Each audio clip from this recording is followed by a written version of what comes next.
Hi అండి, welcome to my channel. So నేను మా అమ్మాయే నిన్నంతానా తనకి వెజిటేబుల్ బిర్యానీ తనే చేసుకుని వాళ్ళ డాడీకి తనకి వాళ్ళ తమ్ముడికి తనే పెట్టిందండి.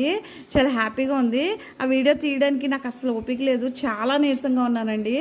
సో నేను ఇంకొకసారి ట్రై చేస్తానండి. నేను ఎప్పుడు ఉపవాసం చేసినా తను పాపం తనే వండేసుకుంటుంది, మ్యాక్సిమం తనే వండుకుంటుంది. నేను ఒక్కొక్కసారి చేస్తానన్నమాట, నాకు నీరసంగా లేకపోతే. ఇదివరకైతే నేనే చేసేదాన్ని, బట్ ఇప్పుడు ఓపిక ఉండట్లేదండి. సో తను చేసుకుంటుంది. వెజిటేబుల్ బిర్యానీ చేసుకోవడం బాగా వచ్చింది, అలవాటు అయిపోయింది తనకి. నిన్నైతే తనే చేసుకుందనమాట. సో ఇంకా నాకు నిన్నంతా ఉపవాసం. నెక్స్ట్ నైట్ వచ్చేసి కొంచెం చపాతీ తిన్నాను. సో కొంచెం వేడి చేసింది, అందుకనేసి నేను ఏం చేస్తున్నానంటే చలవచారు చేసుకుంటున్నామండి. మేము దీన్ని పెసర కట్టుచారు అంటాము, పెసర కట్టుచారు అంటామన్నమాట దీన్ని.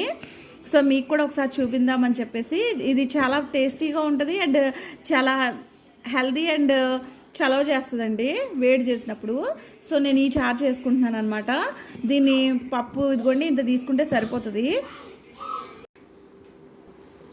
ఇదిగోండి పెసరపప్పు కొంచెం ఫ్రై చేసి కడిగేసి, ఇదిగోండి నేను టమాటా, అసలైతే కట్టుచారులోకి టమాటా వేసుకోరండి, జస్ట్ ఉల్లిపాయ పచ్చిమిరకాయలు డైరెక్ట్ చింతపండు పులుసు వేసేస్తారు. బట్ నేను ఏం చేస్తున్నానంటే నాకు హెల్తీగా ఉన్నది నచ్చవు కదండి. సో నాకు అలా చప్పగా ఉంటే నచ్చదు అనమాట. సో అందుకనేసి నేను టమాటాలు యాడ్ చేస్తున్నాను. టమాటాలు యాడ్ చేసి దీన్ని మరిగించేసాక తర్వాత అప్పుడు చింతపండు పులుసు వేస్తానండి. సో ఇవన్నిటిని వేసేస్తున్నాను ఇందులోకి. ఇదిగోండి దీని నిండా వాటర్ పోసేసుకోవచ్చండి. చారు కిందేనండి, జస్ట్ పప్పు ఉంటుంది అంతే, చారు పెట్టుకున్నట్టే. సో దీని నిండా వాటర్ పోసేస్తున్నాను నేను. ఇప్పుడు దీన్ని మరిగించాలండి. మరిగించినాక అప్పుడు చింతపండు పులుసు వేసేయాలి. కొంతమంది ఏం చేస్తారంటే పని లేకుండా ఉంటుందని చింతపండు పులుసు ముందే వేసేస్తారు. బట్ నేను ఏంటంటే లాస్ట్లో వేస్తాను అనమాట. సో ఇదండి, ఇది ఇలా మరిగించాక చింతపండు పులుసు వేస్తాను.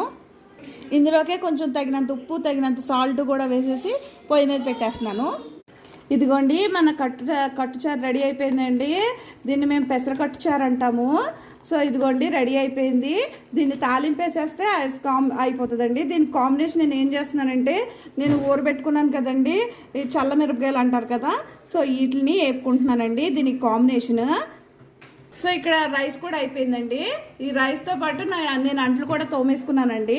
సో నాకు అట్ ఎ టైమ్ వాషింగ్ మిషన్లో బట్టలు అయిపోయినాయి, పప్పుచారు అయిపోయింది, అన్నం అయిపోయింది. ఇంకా తాలింపేసి వడియాలు వేపుకుంటే ఇక్కడ ఇది కూడా రెడీ అయిపోతుందండి, వంట కూడా రెడీ అయిపోతుంది. ఇదిగోండి తాలింపు కూడా వేసేసుకున్నాను. సో ఇది మా కట్టుచారు రెడీ అయిపోయిందండి. కట్టుచారు రెడీ అయిపోయింది. సో మీరు కూడా ఒకసారి సమ్మర్లో ట్రై చేయండి. చాలా చలవ చేస్తుందండి పొట్టలోన. చాలా తేలిగ్గాన లైట్ వెయిట్ ఫుడ్ అన్నట్టుగాన బాగా డైజెస్ట్ అయ్యి మనకి చాలా స్టమక్ బాగా లైట్గాన హెల్తీగా కూడా ఉంటుందండి, వెయిట్ చేయకుండా ఉంటుంది. సో మీరు కూడా ఒకసారి ట్రై చేయండి. Bye, have a good day.